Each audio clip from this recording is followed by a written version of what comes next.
firework about to go off, and you can't help be a part of it because you are. By the time the band kicked off, I was utterly stoned on crowd vibe. The opening act was some kind of Serbian turbo folk, which I couldn't figure out how to dance to. I know how to dance to exactly two kinds of music. Trance, shuffle around and let the music move you, and punk, bash around and mosh until you get hurt or exhausted or both. The next act were Oakland hip-hoppers backed by a thrash metal band, which is better than it sounds. Then some bubblegum pop. Then Speed Horse took the stage and Trudy Doo stepped up to the mic. My name is Trudy Doo and you're an idiot if you trust me. I'm 32 and it's too late for me. I'm lost. I'm stuck in the old way of thinking. I still take my freedom for granted and let other people take it away from me. You're the first generation to grow up in Gulag America, so you know what your freedom is worth to the last goddamn cent.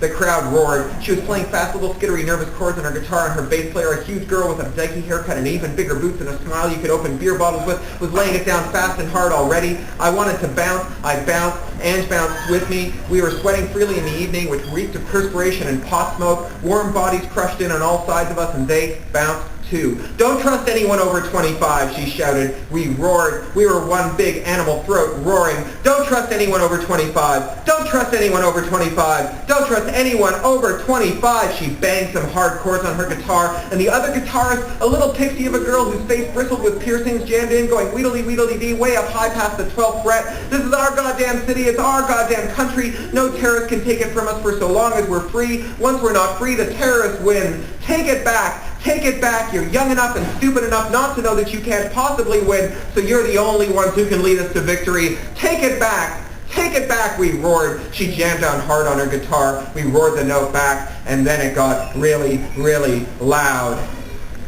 I danced until I was so tired that I couldn't dance another step. Ange danced alongside of me. Technically, we were rubbing our sweaty bodies against each other for several hours, but I was totally not being a horn dog about it. We were dancing, lost in the god beat and the thrash and the screaming, take it back, take it back. When I couldn't dance anymore, I grabbed her hand and she clutched mine like I was keeping her from falling off a building. She dragged me out toward the edge of the crowd where it got thinner and cooler. Out there, on the edge of Dolores Park, we were in the cool air and the sweat on our bodies went instantly icy. We shivered and she threw her arms around my waist. Warm me, she commanded. I didn't need a hint. I hugged her back. Her heart was an echo of the fast beats from the stage. Break beats now, fast and furious and wordless. She smelled of sweat, a sharp tang that smelled great. I knew I smelled of sweat too. My nose was pointed in the top of her head and her face was right at my collarbone. She moved her hands to my neck and tugged.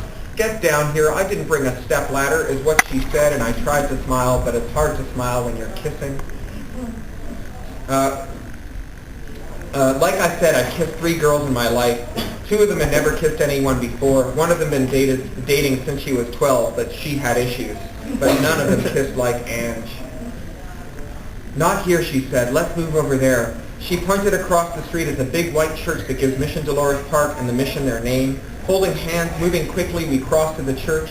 It had big pillars in front of it. She put my back up against one of them and pulled my face down to hers again. My hands went quickly and boldly back to her shirt, and that's when the sirens started.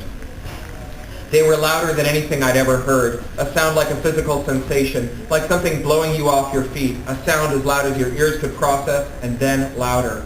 Disperse immediately, a voice said like God rattling in my skull. This is an illegal gathering. Disperse immediately. The band had stopped playing. The noise of the crowd across the street changed. It got scared, angry. I heard it click as the PA system of cars and car batteries in the tennis courts powered up. Take it back! It was a defiant yell like a sound shouted into the surf or screamed off a cliff.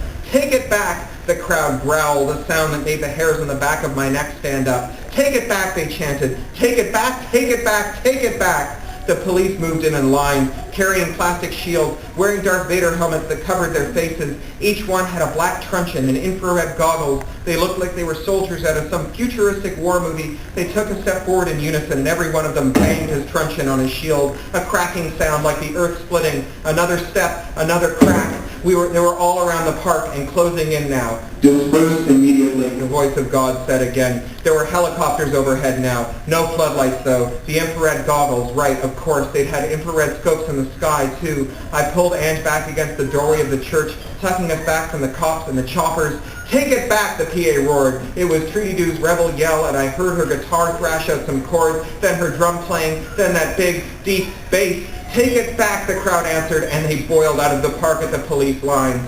I've never been in a war, but now I think I know what it must be like. What it must be like when scared kids charge across a field in an opposing force, knowing what's coming, running anyway, screaming, hollering. Disperse immediately, the voice of God said. It was coming from trucks parked all around the park, trucks that had swung into place in the last few seconds. That's when the mist fell. It came out of the choppers, and we just caught the edge of it. It made the top of my head feel like it was going to come off. It made my silences feel like they were being punctured with ice picks. It made my eyes swell in water and my throat close. Pepper spray, not 100,000 Scovilles, 1.5 million. They gasped, the crowd. So that's the reading.